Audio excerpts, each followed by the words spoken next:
Myself, as well as my students, came upon a wonderful macro opportunity. The whole setup may surprise you, but one thing's for sure, a dynamic backlit photograph was revealed.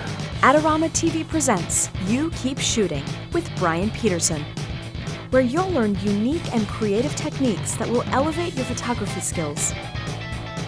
Here's your host, Bryan Peterson.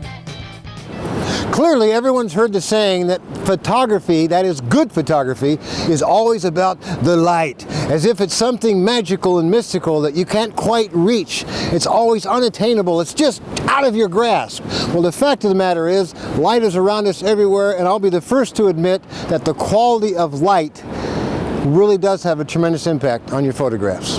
Hi, I'm Bryan Peterson, and you're watching Adorama TV. Well, I find myself here today in beautiful Oregon along the Oregon coast near the town of Newport. Along with my students, we're all having a fantastic time of shooting some wonderful sand patterns earlier down here at low tide along the shoreline. And now, on our way back to the car, I found a feather which we now have appropriately mounted, as you can see here, on top of a head of a tripod. And the reason we're doing this is simply because we want to shoot this feather backlight. As you can see behind the group here, take a look, you can see now the sun, the blue sky, as well as a large swath of hillside that's not in the sunlight. As a result, that hillside is going to come into play as being an opportunity to set up a wonderful image of contrast, again, due to the backlight. Notice the backlight on the feather that you see right here. We've got our 100mm macro lenses on. Because the feather is relatively straight, we can get away with apertures of f11 or 16 because of the parallel subject to the film plane of the camera.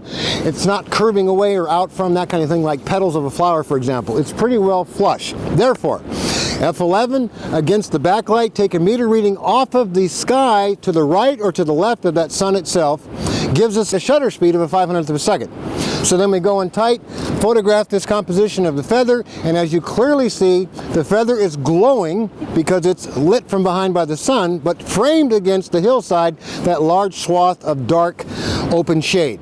That's how you set up this wonderful image of backlighting against black backgrounds.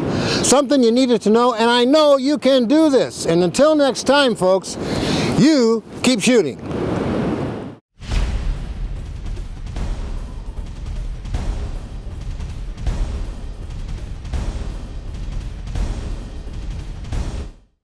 For all the latest photography, video, and computer gear, visit Adorama.com.